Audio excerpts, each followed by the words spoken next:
በተለምዶ በዛሬው ተጨባጭ ሙዚቃ ሲባል ሁሌ የሙዚቃ መሳሪያ በአእምሯችን ውል ይላል። በጎንደር ከተማ 5 ሙስሊሞች ለሰላት ወደ መስጂድ እየሄዱ ባሉበት ታግተው ከአምስቱ አንድ ወንድማችን ተገድሏል።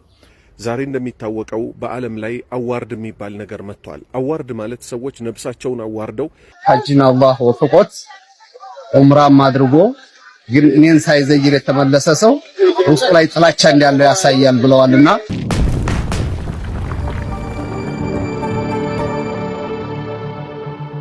አሰላሙ አለይኩም ወራህመቱላሂ ወበረካቱ። ውድና የተከበራችሁ የእስላም ልጆች በያላችሁበት የአላህ ጥበቃ አይለያችሁ እያልን ዛሬ አዳዲስና አስተማሪ የሆኑ ቪዲዮዎችን ወደ እናንተ ይዤ ቀርቤያለሁ። ቪዲዮዎቹን ከመጀመራችን በፊት ቤተሰብ ካልሆናችሁ ሰብስክራይብ በማድረግ የቻናላችን ቤተሰብ መሆን ትችላላችሁ። ዳይ ወደ ቪዲዮ። በጎንደር ከተማ ሙስሊሞች እየተገደሉ ነው። እስቲ ይህንን ቪዲዮ አብረን ተመልክተን እንመለስ። በጎንደር ከተማ 5 ሙስሊሞች ለሰላት ወደ መስጂድ እየሄዱ ባሉበት ታግተው ከአምስቱ አንድ ወንድማችን ተገድሏል። ያው እዚህ ጋር እንደምትመለከቱት ጀናዛ ሰላት ተሰግዶበት ተቀብሯል።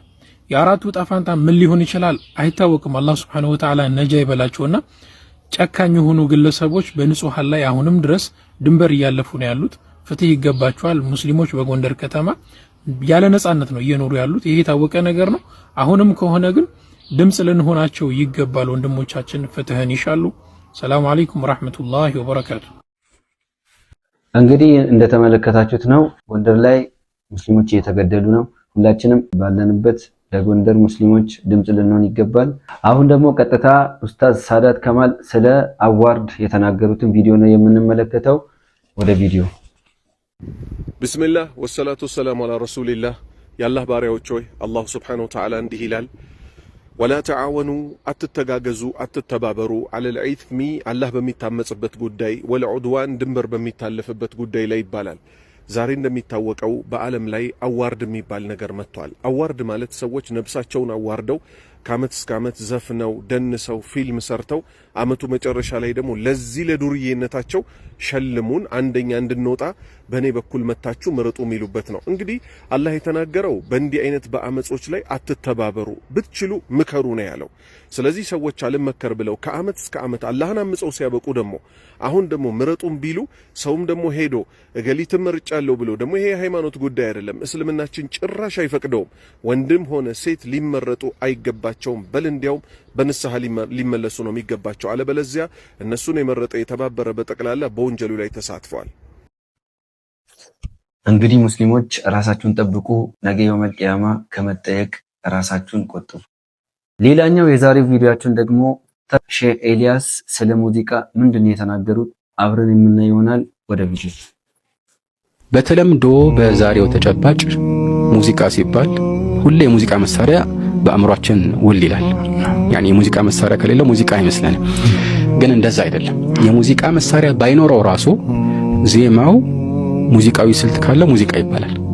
በድሮ ዑለማዎችን ሙዚቃ የሚለውን ቃል የተጠቀሙበት ስንመለከት ይህን ነው የምናስተውለው ማለት ነው። ወደፊትም ኢንሻአላህ ከአንዳንድ ንቁላት ጋር በተለይ ኢብኑ ረጀብ ንግግር ላይ ይህን ማየት እንችላለን።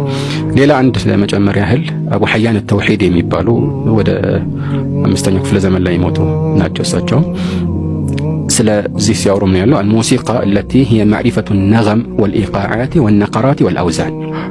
ስለ ሙዚቃ የሚባለው ምንድነው? ቅላጼዎችን እንዴት መቃኘት እንደሚቻል ለምሳሌ የምናጠናበት የእውቀት ዘርፍ ነው ማለት ነው። ወልኢቃዓት ማለት የዜማ አጣጣል ማለት ነው። እንዴት ነው ከፍና ዝቅ የሚደረገው የሚለው። ወነቀራት እንደዚህ የሚንኳኩ ድምጾች ሊሆኑ ይችላሉ።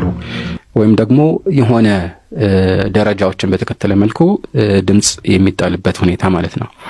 አልአውዛንም ከግጥም ጋር በተገናኘ ግጥሙንና የግጥሙን ሚዛን በተከተለ መልኩ የሚዘምበት ሁኔታና ይሄንን የሚያጠና ነው ይላል። ስለዚህ አሁንም እንደምናየው የግድ የሙዚቃ መሳሪያ ስለተቀላቀለበት ብቻ አይደለም። አዎ የሙዚቃ መሳሪያ ተቀላቅሎበት ድምጹ ሙዚቃ ሊባል በሚችል ደረጃ ከተዜመና ከተቃኘ ይሄም ሙዚቃ ነው። ግን እሱ የግድ አይደለም። የሙዚቃ መሳሪያ ባይኖር ራሱ አጣጣሉና ይዘቱ ማለትም ይዘቱ ስል የዜማ ይዘቱ ማለት ነው፣ አቀራረቡ ሙዚቃ ሊያስብለው ይችላል ማለት ነው። ዶሬ ሚፋሶል እሱ አሁን ኖታ ነው። ለምሳሌ ይሄ አሁን ያልከው በፈረንሳይኛ ነው አስሉ ማለት ነው። በእንግሊዘኛው ከሲ ነው ሲ ዲ ኢ ኤፍ ጂ ምናምን ብለው እንትን ይሉታል ማለት ነው። ስለዚህ የሆነ ድምጽ ለምሳሌ ስታወጣ ወይም የሆነ ጠረጴዛ ሲጋጭም ይሆን በሆነ መልኩ እሱን ነገር ይለኩታል ከቅጥነቱና ከከፍታው አንፃር ይሄ ድምጽ እኮ ሲ ምናምን ነው። አንዳንዴ ልክ የሆነ ማይነስ ይሁን ምናምን ይሉታል። እንግዲህ ዝርዝሩን አላውቅም። እንዲህ አይነት ስያሜ ይሰጡታልና ስትዘፍን እነዚህን ጠብቀህ መዝፈን አለብህ ብለው ነው እንግዲህ በህግ የሚያስገድደው ማለት በሙዚቃው ህግ በዚህ መልኩ ዜማው የተቃኘ መሆን አለበት ይላሉና ይሄኛው አረቦች ከለመዱት ተፈጥሯዊ በሆነ ስልት ከሚያንጎራጉሩት ዜማ የተለየ ነው። ኢንሻአላህ ከሱ ጋር በተያያዘ ልዩነቶቹን የምናጎላባቸው የዑለማዎች ንግግሮችን መጥቀሳችን አይቀርም ማለት ነው።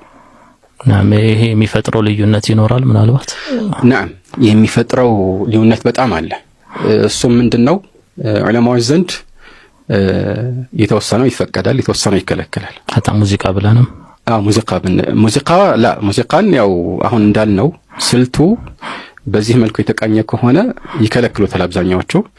የሙዚቃ መሳሪያ ከሌለበት ይፈቅዳሉ የተባሉ የተወሰኑ ዑለማዎች አሉ። እንግዲህ እስካሁን ድረስ ስለ ሙዚቃ መሳሪያ ምንም አይነት ወሬ አልጀመርንም። ይሄ ሊታወቅ ይገባል። እስካሁን ምንም አላነሳንም። ወደፊት ነው እሱን የምናነሳው ማለት ነውና በዚህ ይዘቱ ራሱ እነኚህን ነገሮችን መለየቱ ዑለማዎች ስለ ጊና ሲናገሩ ሲፈቅዱ ልዩነታቸውን ሲያጎሉ ለመረዳት ይቀለናል። ስለዚህ ከፍቺ አንፃር ቅድሚያ እነዚህን ነገሮች ማወቃችን ወደፊት ለሚኖረው ማብራሪያ አንድ ግብአት ስለሚሆን ያስቀደምነው ማለት ነው። እንግዲህ ሰምታችኋል። የምታንጎራጉሩ ሁላ ማለት ነው ሙዚቃ አይደለም ክላሲካል እስካልገባ ድረስ ምናምን የምትሉ ሰዎች ተጠንቀቁ። ደግሞ ዑመር ኮምቦልቻ የሚባለው ሰውዬ ምንድነው የሚናገረው? እስቲ አብረን እናዳምጥ። الكرام رسولنا عليه الصلاة والسلام مزير في الحز ነው رسول عليه الصلاة والسلام من حج واعتمر ولم يزورني فقد جفاني حجنا الله وفقت ዑምራም አድርጎ ግን እኔን ሳይዘይር የተመለሰ ሰው ውስጥ ላይ ጥላቻ እንዳለው ያሳያል ብለዋልና ሙሂቦች ሐጅም አድርገው والله الذي لا اله الا هو ይሄ ሰውዬ ውሸታም والله ይሄ ሰውዬ ውሸታም በضعيف حديث استدلال አድርጎ እንደ መስረጃ ይዞ ቀብር ለመዘየር ወደ ሽርክ ለማጣራት ያመቻቸ ነው። ሐዲሱ ድብን ያለ ضعف አለ። ሐዲሱ በጣም ضعيف ነው። ኢብኑ ሐጀር አስቀላኒ ضعفውታል ኪታቡ ላይ ሊሳን አልሚዛን የሱ ተማሪም እንደዛው ጨምሮ ضعفውታል። ዳር ቁጥኒም እንደዛው ሐዲሱ ضعيف የሆነው ሆም ብሎ ሰዎቹም በቃ ተበሩክን ሊያመቻቹ ዚያራ ضريح ላይ መሄድ እንደሚቻል አመቻችቶ መንገድን ለመክፈት ማለት ይሄን ኡስታዝ ሚዲያ ላይ ወጥቶ ወሃቢያ ከምንከተል ክርስትና ይሻላል ወሃቢያ ከምንከተል ክርስትና ይሻላል ወንድ ልጅን ለማምለክ ነው እንዴ ሐሳብ ኡማ ሊያጠም والله ይሄ ሰውዬው ቢታሰሩ ለራሱ ደስ ይለኝ። እስላም ላይ ደጃል የሆነ ሰው ነው። እንግዲህ ዛሬ ለእናንተ ይዤላችሁ የቀረብኩት ቪዲዮዎች ይህን ይመስሉ ነበር። በቀጣይ እስክንገናኝ ወቢላሂ ተውፊቅ ወሰላሙ አለይኩም ወራህመቱላሂ ወበረካቱ።